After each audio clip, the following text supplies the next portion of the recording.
Turma, boa tarde. Encantado de estar aqui, surpreso, vendo um público tão diverso.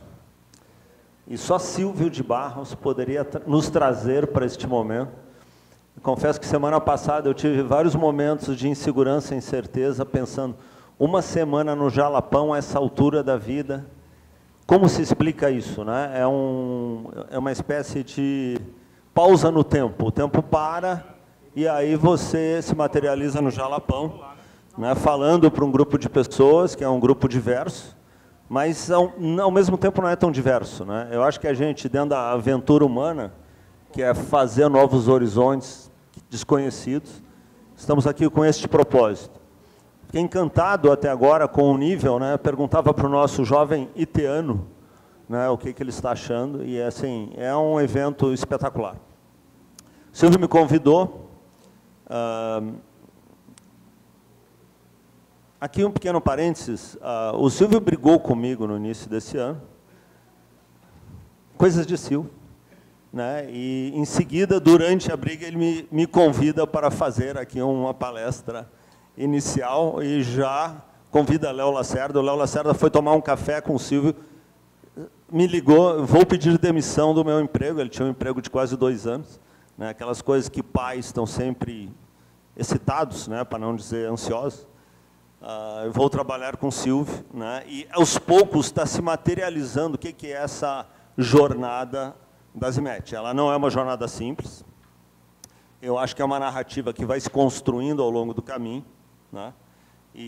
Mas ela tem os princípios, ela tem as fundações muito sólidas. Eu estou tentando entender ainda, né? 2 perguntas que eu me arrependi de fazer quando o Silvio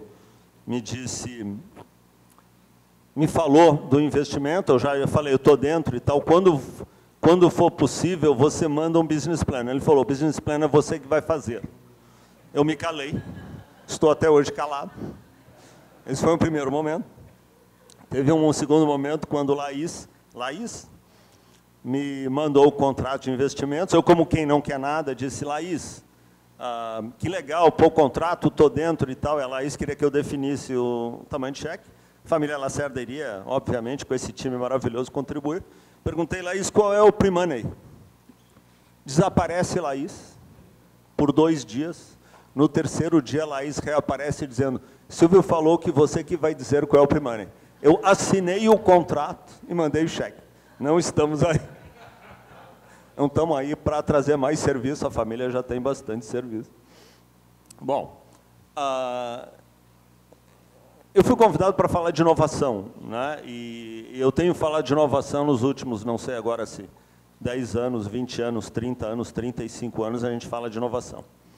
Então, eu resolvi ser inovador e não falar de inovação hoje.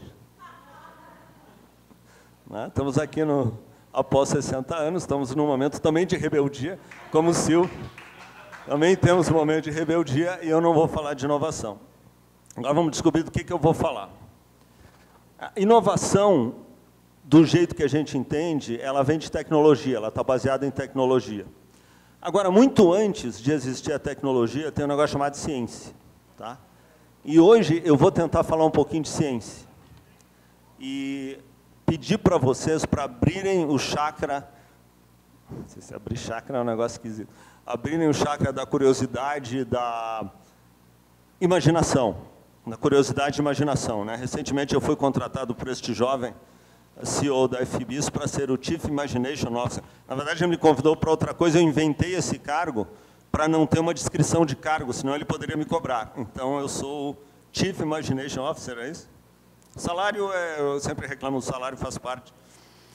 Então, eu quero falar de ciência, porque ciência é o que cria tecnologia que suporta a inovação. Então, dentro desta toada, eu escolhi um tema para falar de ciência, né? Podia ter escolhido vários, mas esse tema vem me encantando, que é um tema que vem sendo desenvolvido ao longo do tempo por um conjunto enorme de pensadores, né? E, essencialmente, o que eu vou fazer aqui é tentar fazer uma resenha de um livro que me encantou, desse senhor chamado Carlo Rovelli. Ele é um físico italiano. E vocês leiam esse livro. Ele deu para o livro o título de The Order of Time. E The Order of Time é uma expressão que foi criada pelo primeiro sujeito daquela longa lista de cientistas pensadores, um sujeito chamado Anaximandro. O Anaximandro, né, todo mundo fala de Tales, mas ele é o cara que deu dicas para Tales. Século VII, Grécia, todo aquele blá, blá, blá que vocês conhecem. O Anaximandro, ele criou um conceito, que era a ordem do tempo, que é o título do livro do Carlo Rovelli. Então, nesse sentido, eu apenas compilei ideias para vocês. Tá? Agora eu vou passar as ideias de carreirinha, e essas ideias que eu vou passar muito rápido, elas exigem uma quantidade infinita de inteligência para serem entendidas. Então, o que eu peço para vocês é ficar muito com foco para ver. Depois eu quero ver assim, se alguém, o que foi captado, né, num bate-papo de 30 minutos, 40 minutos. Isso significa que haverão perguntas. Como é que chama? Post-it, né? Tá. Eu estou pensando na técnica do post-it. Então, isso aqui é o tempo para a gente. Gente, o tempo é uma linha que ela começa com o nosso nascimento e termina com a nossa morte, né? A gente vai do passado para o futuro, não dá para ver uma flechinha ali? E a gente está aqui, no meio. Esse momento aqui, em São Félix do Jalapão, Tocantins. São Félix, Tocantins, é exatamente onde estamos. Tá? Estamos exatamente ali. Ali é 1 hora atrás, ali é hoje de manhã, e aquela outra flechinha já é amanhã. Então, o que a gente sabe do tempo? Né? A gente sabe que o futuro é muito diferente do passado. A gente não tem fotos do futuro, né? A gente tem fotos do passado. A gente não tem memórias do futuro. Para a gente, o futuro, a maior parte do tempo é desconhecido. A gente pode saber que amanhã não vai chover em São Félix do Tocantins, amanhã não chove, porque a gente tem sistemas de previsão de tempo, mas a gente não sabe exatamente o que vai nos acontecer amanhã. O que mais que a gente sabe? A gente sabe que o intervalo entre 2 pontos dessa linha ele pode ser medido no relógio. Isso é uma noção muito importante, porque o intervalo daqui a 30 minutos, quando eu vou tentar parar de falar, se der tudo certo, daqui a 30 minutos, todos os relógios aqui vão ter andado 30 minutos. Todo mundo aqui vai estar 30 minutos mais velho. Essencialmente é isso. Né? Muito bem. Qual é o problema? Né? E aqui a gente começa a tocar um pouquinho num problema que está existindo hoje, nos 7,6 bilhões de pessoas, que você está tendo um descolamento da humanidade do conhecimento científico. Então, nós, em relação aos caras que estão estudando o mundo hoje, a gente não consegue mais ver o mundo do jeito deles. Tá? É mais ou menos como o que está acontecendo no Afeganistão, em que tem um sistema de crenças que é tão poderoso, atrasadíssimo, mas ele é tão poderoso, que ele é assumido como uma coisa que faz sentido para aquela cultura, para aquelas pessoas. Né? Então, se você pensar hoje nos 7,6 milhões de pessoas, a maior parte delas não tem ideia do que tudo que foi dito nos slides anteriores não é uma verdade científica. A verdade é que a gente não entendeu o tempo ainda. E que talvez o tempo esteja intrinsecamente ligado com a nossa condição de organismos, mas ele não seja um fato científico, ele não seja um fato da física.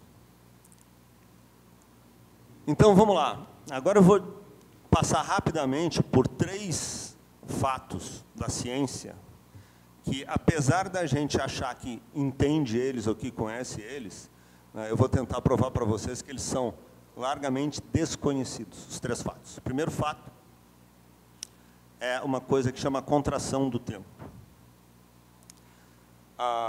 Aqueles papinhos de Einstein, né? Einstein descobriu que com a velocidade o tempo se comporta diferente. Né? Essa equaçãozinha aqui, ela é muito simples, tá? Não se assustem com o que está escrito, é muito simples, tá? Isso aqui, ó, é a velocidade que você está andando, né? Então, nós vamos pegar dos nossos amigos corredores, né? Vejam, se vocês não notaram ainda, essa rápida apresentação ela foi carefully crafted para os companheiros jalapenhos e corredores. Então, eles adoram uma velocidade. Quanto mais alta for a velocidade deles, o que acontece com o tempo? Alguém lembra? Mais devagar o tempo passa. Então, eu diria que uma pessoa como Carlinhos Ambrósio, por exemplo, onde está Carlinhos Ambrósio? Eu diria que ele está ganhando, aparentemente, está ganhando tempo de vida. Carlinhos Ambrósio e Silvio de Barros vão viver mais. Porque o tempo deles, 1 segundo deles, quando eles estão numa corrida, ele é minimamente maior do que o nosso segundo que estamos parados. Então, isso é o que essa equação diz. Tá? Aqui uma curva que mostra que quando você está chegando perto da velocidade da luz, até aqui, ó, minimamente tipo 1 nanosegundo, tá? 2 nanosegundos. Mas quando começa a chegar perto da velocidade da luz, aliás, quando chega na velocidade da luz, o que acontece? A passagem do tempo para.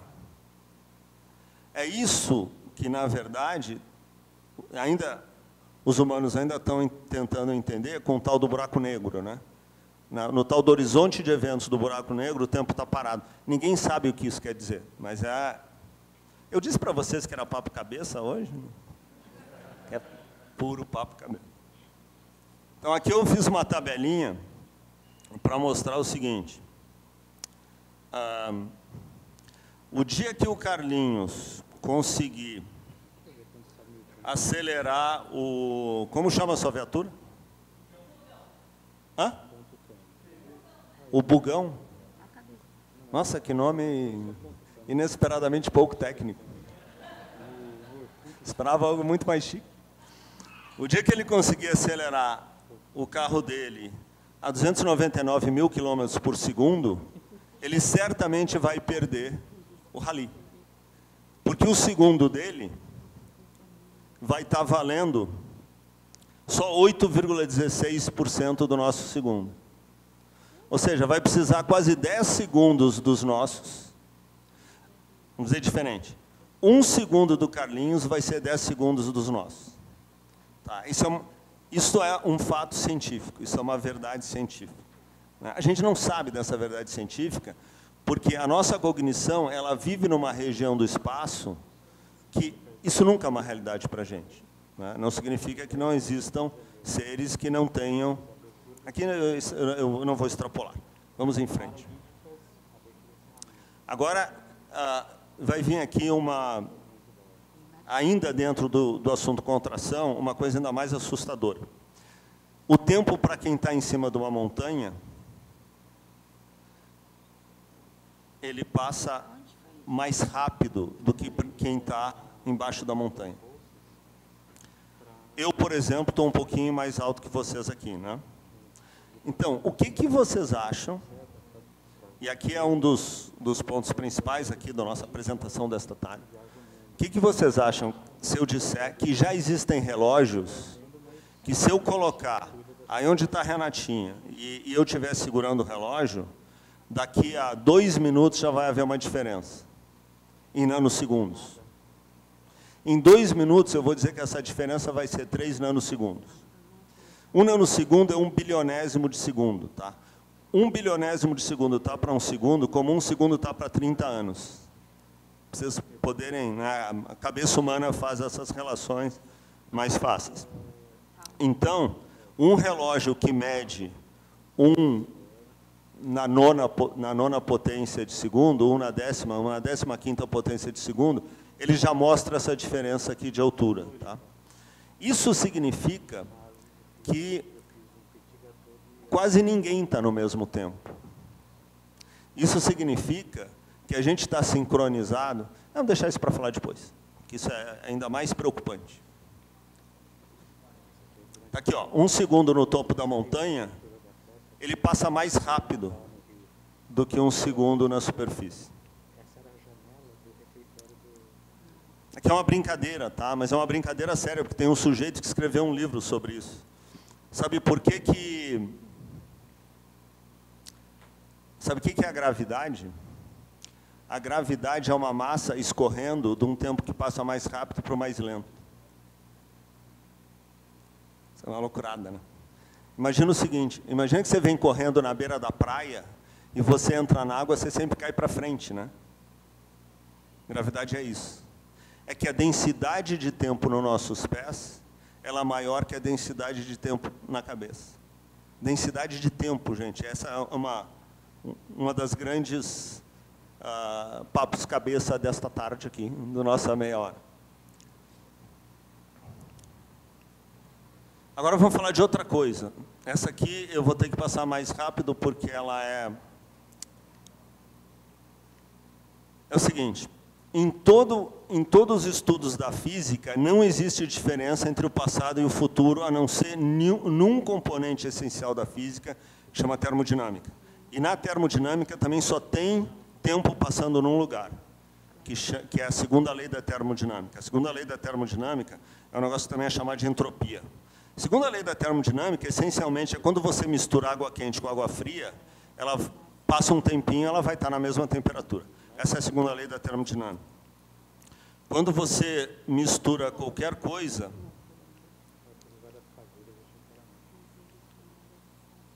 essas coisas se misturam, né? Então, o calor, na verdade, ele é o único lugar nas leis da física em que você vê o tempo passar.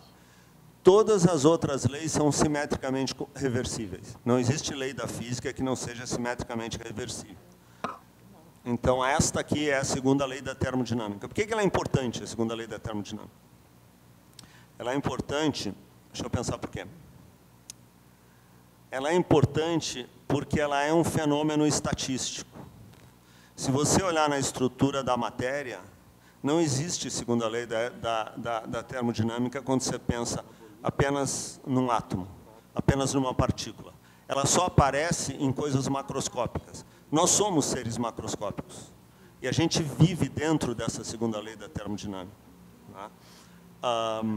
Quando a gente pensa, agora aqui, alguns de vocês estão fazendo um esforço para entender o que está sendo dito. Né? Talvez a maioria já tenha abandonado. Silviano, estão me esforçando. Estou dando o meu máximo nesse momento. Talvez a maioria já tenha abandonado a apresentação. Mas os circuitinhos elétricos das sinapses de vocês estão gerando calor.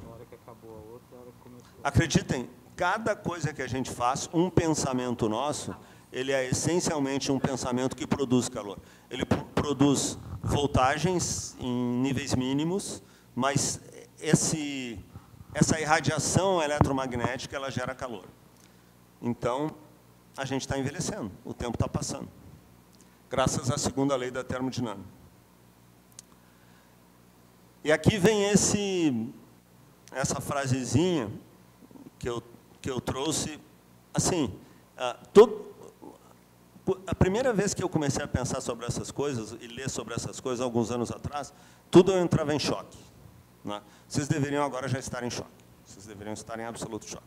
Porque essa frasezinha aqui, para mim, ela é absolutamente chocante. Né? E ela tem a ver com... Tudo que a gente está falando aqui tem a ver com uma bolha de tempo que o Silvio criou nas nossas vidas, que é essa semana. Só que tudo é para a gente entender que diabos nós estamos fazendo aqui e o que é essa experiência, o que é isso que a gente está vivendo. A gente criou um intervalo de tempo para, talvez, até pensar um pouquinho sobre o tempo, que é a provocação que eu estou fazendo para vocês. Nós somos seres macroscópicos, por isso a gente vê o tempo passar. E agora vem um aqui, o meu terceiro, são só 3, tá? O quarto a gente não vai falar, porque... Vou começar de novo. Tem 4 novas descobertas da ciência sobre o tempo, que as 4 são chocantes. E deveriam fazer todos os humanos parar e falar o seguinte, para um pouquinho, temos que parar para pensar nessa desgraça. Não é possível que a gente vá continuar vivendo que nem uns tontos, desconsiderando essas 4 verdades. Eu tenho grande dificuldade de entender as 3 primeiras. A 4ª, eu vou precisar mais uns 150, 200 anos, que é o problema da superposição, né? Existe... Todos os objetos são quânticos. Um objeto quântico, ele tem estados que não estão definidos. Essa é a 4ª verdade, nós não vamos falar dela, tá? E nos próximos... O ano que vem é quântico o tema. Se isso é uma ameaça, precisamos conversar. Precisamos conversar, se isso é uma ameaça. Mas essa, para mim, é a mais chocante descoberta do momento. Essa descoberta, ela tem a ver com o princípio da relatividade, toda a matemática. Porque, assim, o Einstein, quando ele propôs o que ele propôs, o Einstein, ele é um criativo. É muito louco isso, né? Mas esses dias, pensando, eu me dei conta que o Gödel, o Roger Penrose, o Richard Feynman, são matemáticos. Esses são os caras raiz. Einstein não era um grande matemático. Mas ele era um cara muito criativo. E ele era um cara que, desde pequeno... O pai do Einstein, quando ele era jovenzinho, quando ele era adolescente, era um senhor judeu austríaco-alemão que estava construindo geradores elétricos na Itália. Olha que pertinente. Ele estava construindo geradores elétricos na Itália e mandou o filho de volta para a Alemanha para estudar, porque ele achava que a educação alemã, vejam, né? Isso era... Já vamos... 1897, 1895. Aí o filho ficou 3 meses na Alemanha, se revoltou, voltou e falou para os pais: eu não quero estudar lá, a educação na Alemanha é muito militarista, 1897, e eu vou ficar aqui, né? E os pais consternados, aqui a maioria é pai, sabe que pais são criaturas que ficam consternadas, from time to time. Disseram: então você vai ficar aqui fazendo o quê? Não vou fazer nada. E aí ele ficou 1 ano zanzando, lendo e zanzando no norte da Itália, lá nas cidadezinhas, né? Um fato pouco conhecido, mas ele não fazia absolutamente nada. Tem um autor que eu já li, inclusive, que diz o seguinte: não subestime o tempo de ócio dos seus filhos adolescentes. Então ele ficou lá sem fazer nada. Eu imagino que quando ele não fazia nada, ele lia livros de física, né? Ele lia Kant também, ele lia filósofos, e ele imaginava, uma das coisas que ele disse numa entrevista, é que ele pensou assim: nossa, a luz, nessa época do Einstein, adolescente zanzando no norte da Itália, as equações de Maxwell tinham só 20 anos, meu jovem itiano, engenheiro do IT, tinham só 20 anos, então era uma novidade, todo mundo falava daquela novidade. E ele zanzava e ele dizia o seguinte: eu me imagino na frente de uma crista de onda de luz, o que eu veria do universo se eu estivesse na crista da luz? Eu veria tudo parado? Isso é uma das coisas uma entrevista que ele deu, né? Imagino que para um moleque falar um negócio desse, ele estava realmente usando criatividade. E aí ele montou, né, a teoria, as 2 teorias, né? Em 1905 ele escreveu 3 tratados, que foi o do movimento browniano, o efeito fotoelétrico e a relatividade especial. Os 3 é Nobel, qualquer um deles. Ele merecia 3 Nobéis com 25 anos por 3 papers que ele escreveu, papers o mais fininho tinha 5 folhas, que é a relatividade especial. E daí ele ficou 10 anos estudando para chegar na relatividade completa,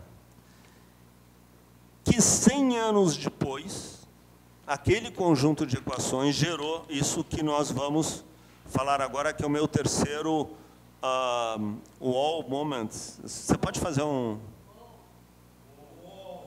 Wall moments Z-match é o terceiro ponto que eu vou trazer, que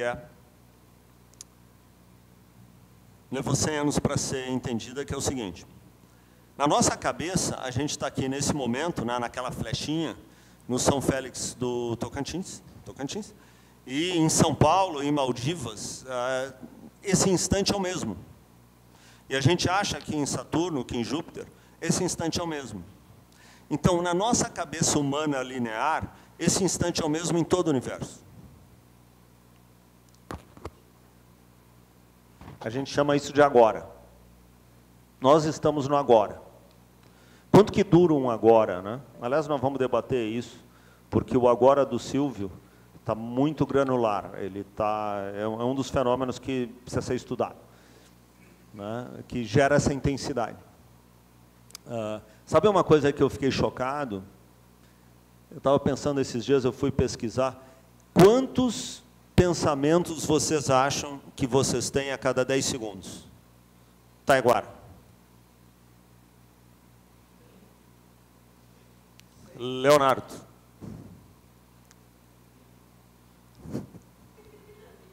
Isso é a juventude. Marquinhos de Araújo.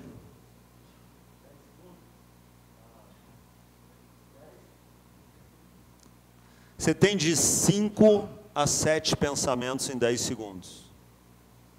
Tá? Em média. Quando você medita, você consegue descer esse rate para 3 pensamentos em 10 segundos, 2 pensamentos em 10 segundos. Tá? A meditação, ela baixa a frequência da sua cadeia de pensamentos em 10 segundos. Mas aqui nós estamos tendo, assim, vocês não estão vendo a minha palestra. Vocês estão vendo a minha palestra e, ao mesmo tempo, lutando com pensamentos invasivos. Não tem como parar isso. Tá? Quantos pensamentos em 10 segundos vocês acham que uma criança autista tem? Pode falar, Fabiola. 120. Quantos pensamentos vocês acham que uma criança autista tem em 10 segundos?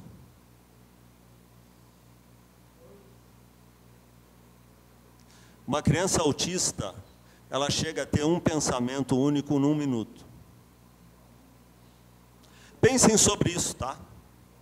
Porque isso é intensidade. A nossa intensidade não é frequência de pensamento. Nossa intensidade é colocar toda a sua energia num pensamento único. Mas vamos voltar aqui. Não existe o agora. Então, este é, para mim, no momento, uma nova realização. Tá? Ela é relativamente recente. Eu estou há uns 10, 12 anos pensando no assunto, e agora eu entendi que não existe agora. Olha só, o entender é um negócio que você tem que abrir mão de conceitos, né? Uma das coisas que eu acho que o Silvio está fazendo aqui, uma das mágicas desse momento da Zimet, é não ser dogmático. Mas o profundamente não ser dogmático, para a gente, é um negócio... Nós vivemos flutuando em sistemas de crenças. Sistemas de crenças a gente nem sabe que existem na gente, né? Certamente, imagina o seguinte, 200 anos atrás, né, a vida média do ser humano era 35 anos. Então, ele não tinha como acumular conhecimento, que eu vou chamar de sabedoria, mas eu não quero polemizar sobre isso, para ter uma paz de espírito que você conquista hoje, quando você chega numa meia-idade, você já viu um monte de coisa e tal, e conhecimento acumulado, não estou falando só de conhecimento técnico, também de conhecimento técnico, né, mas conhecimento de experiência de vida, né? Então, quando eu digo entendi, é assim, é você realmente relaxar em relação àquele conceito. Você não brigar mais com ele. Cada vez a sua mente não ter que voltar para o seu sistema de crenças original e ficar agarradinho nele. O que acontece? A gente acha que está no mesmo agora. Eu estou falando, você está me ouvindo, você está reagindo, a gente acha que está no mesmo agora. Só que não, porque a luz, você está me vendo e você está me ouvindo, inclusive defasado, você me vê antes de me ouvir. Mas a luz daqui até você, a luz, vamos chutar aqui que eu estou a 5 metros, leva 1 nanosegundo e meio para chegar em você. Até a última fileira vai levar 3,5 5 nanosegundos. Mas se eu estiver falando, por exemplo, eu estava falando agora com um amigo, um inglês que está lá na França, há pouco no celular, coisa de negócios, né? Botei no vídeo, e ele, encantado que eu estou no Jalapão, ele vai procurar no mapa onde é que é o Jalapão, botei no vídeo para ele ver, tem vários milissegundos de diferença do que ele está me vendo, do que eu estou falando. A gente, na verdade, não está no mesmo momento, né? Então, o que explica que a gente está no mesmo momento? O que explica é que a resolução humana, por exemplo, o córtex visual, vamos direto para isso. Aqui é papo simples, tá, gente? Não viemos aqui para esclarecer, não viemos aqui para confundir, né? A apresentação confusa foi hoje de manhã, o Silvio falou, eu não vim aqui para esclarecer, eu vim para esclarecer, né? E estou trazendo dados, estou trazendo ciência para você, tá? Então, o córtex visual, tá? Ele tem uma resolução, olha, a média humana é 200 milissegundos. Agora vamos falar de um outro tipo de frequência, tá? A cada segundo, você recebe 5 sinais do mundo. Give or take, em média, tá? Um músico bacana, músico instrumentista de orquestra, ele consegue ter uma resolução cognitiva de 100 milissegundos. Ele processa, assim, vamos começar de novo. A gente recebe infinitos sinais do mundo, tá? Isso aqui é uma tempestade de partículas infinitas. A nossa cognição só consegue entender 5 por segundo. É o que fura e chega na nossa consciência. O nosso processo de consciência, ele é um processo que reconstrói o mundo a partir de sinais externos a uma taxa de 5 por segundo, que é o que entra no córtex, tá? Não estamos falando do sistema, como é que é aquele sistema primitivo lá? Reptiliano. O DOS, espetacular, espetacular. Você ganhou o troféu Ciência da Tarde. Grande vencedor. Um músico instrumentista, ele tem 100 milissegundos, ele consegue captar. As mulheres, a faixa feminina é abaixo da média. Olha aqui, o que eu vou dizer é gravíssimo. A média feminina é 150 milissegundos. Não preciso dizer que para a média humana ser 200, os homens estão mais fraquinhos, né? Porque ela tinha que cuidar de... A mulher consegue fazer várias coisas ao mesmo tempo. A mulher processa sinais mais rápido, tá? Nossos corredores de rally, eles processam sinais. Imagino que o Carlinhos, 95 milissegundos, 92, ele está processando. O Silviano está 30 milissegundos, porque no momento ele está num momento hiperativo. Então, é isso, Renatinho? Hiperatividade? Você nota? Nota. Eu estava conversando com os técnicos. A única coisa que nos faz estar presente ao mesmo tempo aqui é que a nossa resolução humana, ela é grande o suficiente para as diferenças de velocidade, de luz e de som ficarem dentro do nosso envelope do que é o agora. Eu não sei como, eu nunca mais vou conseguir falar isso de novo, né? Mas espero que tenha feito um pouco de sentido, né? A gente não consegue notar essa assincronia, a gente não consegue notar o quão fora de fase a gente está. Faz sentido?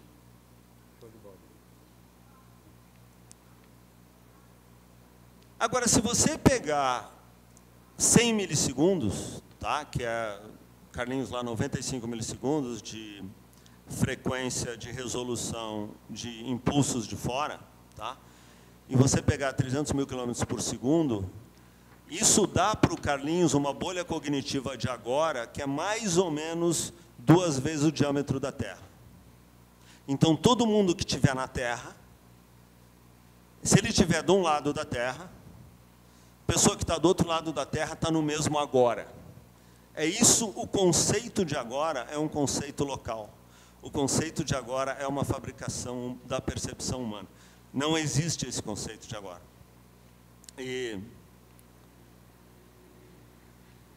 Mas se você estiver na Lua, tá, a luz leva alguns segundos para chegar. Mas se você estiver em Marte, a luz leva 15 minutos. Então, assim, eu vou... Silvio chegou em Marte, eu não tenho dúvida que, né, o Elon Musk brasileiro vai dar um jeito de ficar amigo do cara e vão estar os dois caminhando em Marte. Aí eu vou ligar para o Silvio, né? Para mim vai ser uma coisa natural, Silvio de Barros em Marte, né? Ele vai estar encantado com os canyons, né? Tem a montanha mais alta de Marte, tem 21 quilômetros. Ela é, sei lá, mais de 2 vezes mais alta que o Everest. E tem um canyonzinho lá, de não sei quantos quilômetros, que é 7 quilômetros de profundidade. Ele vai olhar aquilo e vai levar um UTV. O sujeito vai dar um jeito, vai convencer Elon Musk, ele vai estar com o UTV marciano lá. Eu vou ligar para a Silvia e vou falar, e aí, Silvio, tudo bem? 15 minutos depois, o Silvio vai ouvir aquilo e vai me responder. Não, aqui tudo legal, achei um canyon da pesada. O grau de dificuldade aqui é alto. Ele vai me responder. 15 minutos depois eu vou ouvir, ou seja, eu vou levar 30 minutos para trocar uma sentença com o Silvio, que está agora em Marte, ele e Elon Musk, planejando, nem sei como é que vai chamar esse rally, o nosso gaúcho preferido. Pense num nome para o primeiro rally marciano. Né? Z-Marte. Cuidado que você vai acabar de navegar, do jeito que a coisa está indo, vai sobrar para você uma navegaçãozinha marciana. Esse é o choque, tá? Esse é o choque. É quase impossível de entender essa desgraça.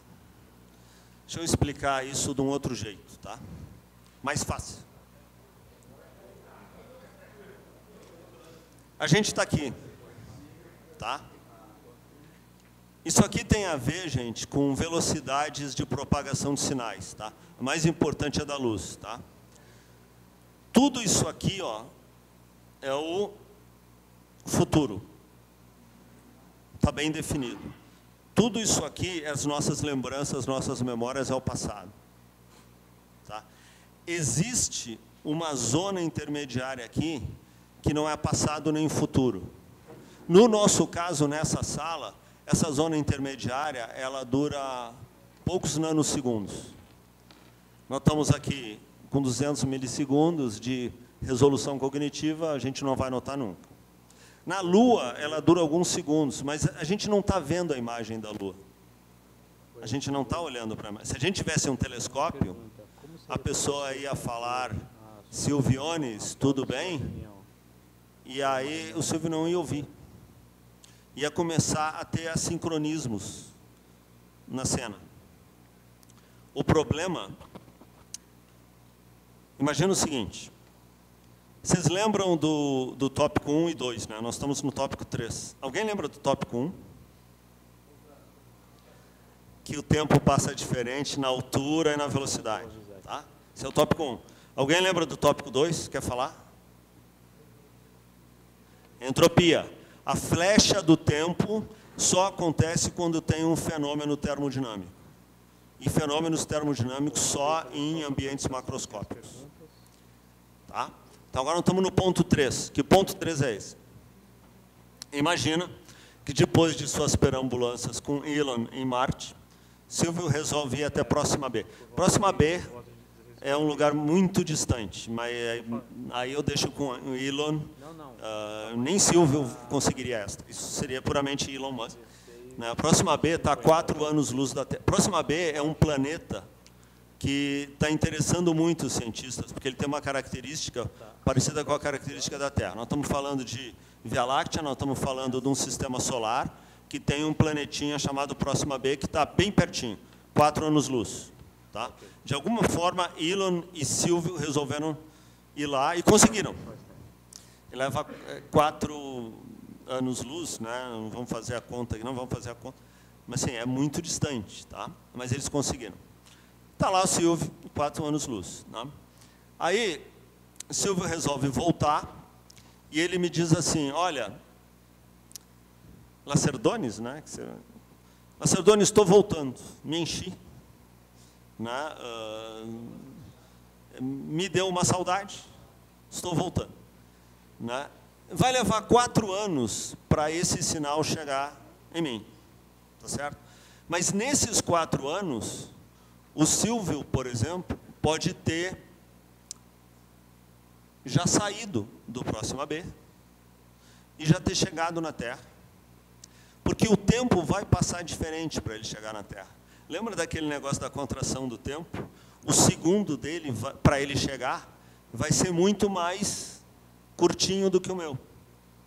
Se o segundo dele é muito mais curtinho do que o meu, ele vai chegar no meu futuro,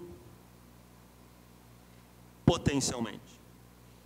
Se ele chegar no meu futuro, ele falou uma coisa no passado, passou os 4 anos para ele chegar de volta, só que ele chegou 10 anos na minha frente.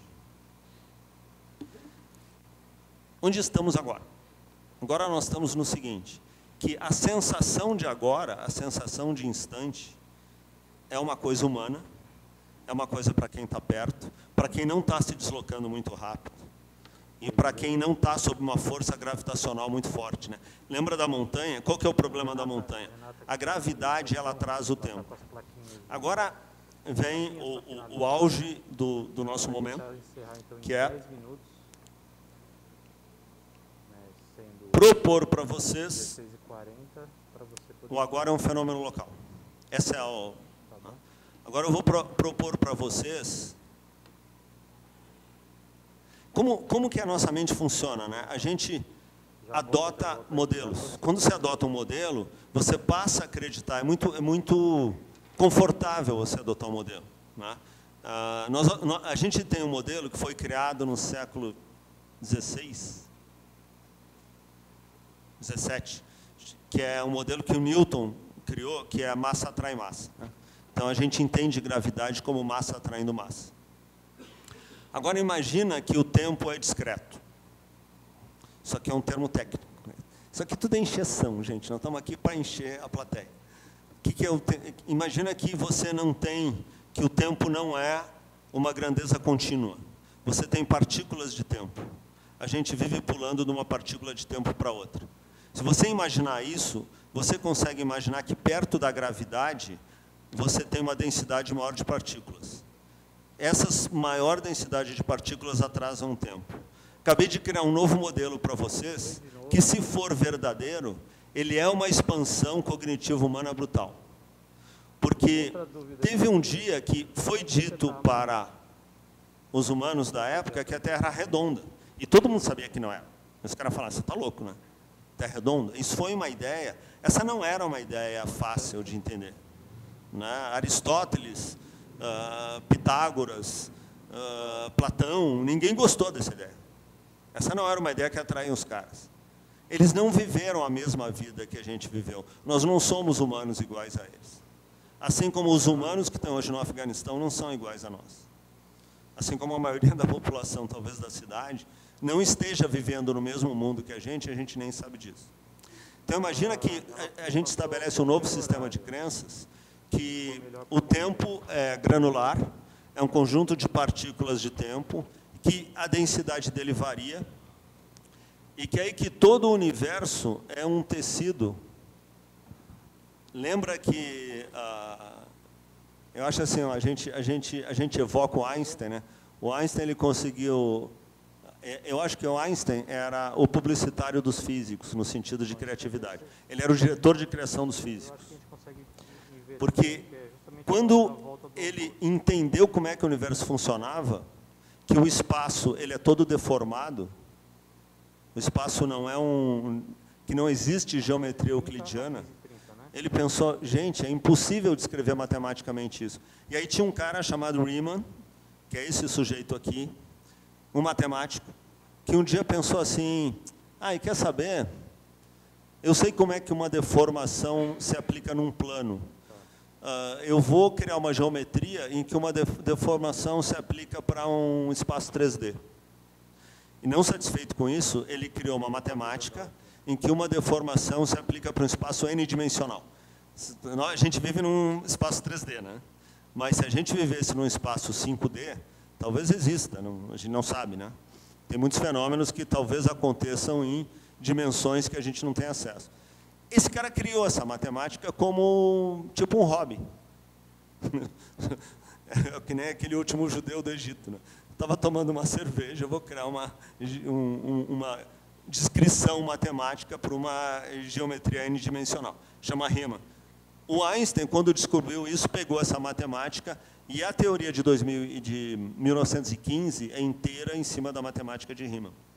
A gente vive no mundo desse cara. Os humanos vivem numa geometria de Riemann. A gente não vive numa geometria euclidiana. Tem tentativas de fazer figuras mostrando que a Lua ela gira em torno da Terra, porque o espaço, porque a massa da Terra deforma o espaço e é isso que faz a Lua ficar presa. A Lua acha que está andando em linha reta. Eu já vi várias tentativas de arte tentando mostrar para a nossa mente, criar uma imagem pictográfica em que a gente consiga entender isso. Olha essa que absurdo. Mas a verdade é que o espaço ele é todo deformadinho. Nesse momento aqui, o espaço está deformado. Né? A Vanessa está mais perto do centro da Terra que eu. A densidade de tempo ali é um pouquinho maior. Pouquinho, mas é maior. Nós estamos aqui no espaço. A gente não sente essa deformação porque nós somos seres que vivem no tempo. A gente não vive no espaço. E, ao longo da nossa vida, a gente viaja no tempo. E essa viagem, a gente vai sofrendo deformações do espaço que são imperceptíveis, porque como a gente poderia perceber, se esse é o nosso meio? Essa é uma outra que eu achei um pouquinho melhorzinha, porque ela mostra uma granularidade que eu acho que talvez o tempo tenha. Então, o universo inteiro, ele é essa coisa que a gente não sabe. Ele é um tecido todo cheio de curvas e de pontos mais densos e menos densos. E densos ou menos densos de quê? É que, enfim, ao vivo a coisa vai, né, de quê? De tempo. A New Hope. E agora já encerramos. Eu estou no tempo? Pode continuar. Chefia New Hope. Não prestem atenção no cabelo da pessoa. Muito obrigado pela compreensão. Neste momento, o cabelo não lhe representa. Agora e nos vemos amanhã. Mas isso aqui é o que incentivou aqui o tema do dia. Vamos ouvir com atenção. Nós temos áudio? Temos áudio do vídeo?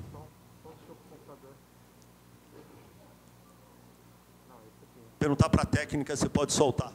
Esse é o palavreado, né? Pode soltar. Para quem não sabe o que é Rally dos Sertões, nós estamos no 5º dia. Na verdade, viajar tem uma certa expansão do tempo, mas no Rally dos Sertões isso muda de proporção. Agora vamos pensar juntos, tá? Imagina que eu tenho uma técnica de, naqueles 5 a 7 pensamentos que eu tenho a cada 10 segundos, eu tenho uma técnica de frear esses pensamentos para 2 ou 3. Parece que o processo de iluminação, que é parar o diálogo interno, é frear para 0. Se você não tiver nos 10 segundos nenhum pensamento, se tiver 0 pensamentos, alguma coisa acontece com você. Eu não vou falar disso porque eu não tenho ideia do que isso é, porque eu nunca consegui. Tá? Aí vocês lembram da criança autista, né? Vamos pensar uma outra coisa. Vamos pensar que a cada 200 milissegundos chega no meu processamento cognitivo um sinal do mundo, ou a cada 100 milissegundos. Mas vamos imaginar que esse rates são números contrários, vocês notam, né? Ter menos pensamentos talvez seja mais foco, mais intensidade, mais presença. Né? Nós estamos fazendo aqui um esforço brutal de foco, de presença, para tentar transmitir umas coisas que, se a humanidade durar mais 1000 anos, talvez seja o básico. Talvez a nova cultura humana, isso sejam fatos conhecidos. E vão ser pessoas muito diferentes da gente. E talvez olhem para a nossa época como a época das trevas. Né? E certamente tem muito de treva, né? Em volta da gente ainda. Essa dúvida não temos. Mas imagina que, por outro lado, o seu filtro cognitivo, por que ele é 200 milissegundos? Eu não sei por que as mulheres é 150. Eu imagino que quanto menos filtro você tiver, quanto mais presença você tiver, o rate de aquisição de sinais é maior. Mas olha que coisa estranha. Quanto menos pensamento você tiver a cada 10 segundos, mais presente você está. Mas quanto maior o rate de sinais, mais presente também você está. Então, uma das coisas que eu, aqui para jogar para a nossa valorosa e semi-entediada plateia, uma das coisas que eu penso é que, se você conseguir desligar todo o filtro do processamento consciente, você recebe todo o universo de uma vez só. Você não cai para 100 milissegundos, ou para 50 milissegundos. Você está unfiltered. Porque consciência é um sistema de interpretação processado. Então, imagina esses dois cenários. Né? Quando eu tento imaginar, daí, né, entro de novo em... Aí o meu rate de pensamentos acelera para 17 a cada 10 segundos. Né, e eu já estou perdido nos devaneios de sempre. E agora, tem algumas pessoas no mundo que eu acho que estão começando a conectar. Então, quando um Sadhguru, por exemplo, fala dos Yogi Sciences, que são muito antigas, né, ele usa esse termo, as ciências do yoga. Né? Eu acho que esses mundos vão conectar. Eu acho que os novos humanos vão ser inventados por a ciência se deslocando rapidamente para um outro tipo de conhecimento que está aí milenarmente, que a gente não usa, que me permitiu colocar como trecho final este senhor também falando do tempo. A nossa técnica está preparada?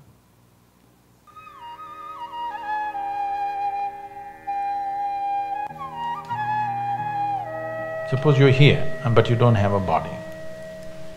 Whether this satsang is 2 hours or 2 millennia, would it matter to you? Only because you have a body, 2 hours happen. If you did not have a body, this is for 2000 years, what's the problem? So only because of physicality, time exists, isn't it? Only because you have a physical structure, time exists in your experience. If there was no physical body, what is time to you? The same goes for space also. If you had no body, what size dress would you need? Minus only because there's a body, space, isn't it? If you did not have a body, how many people could we have for satsang in this hall? Is there a limit, I'm asking? No. So only because you're identified with your physical nature, time and space is a reality for you. Otherwise, both wouldn't exist. So, is it a concept? It is not a concept, it is a reality of existence. Can we experience it? Anything that's real can be experienced. Turma, com isso, espero não ter enchido muito.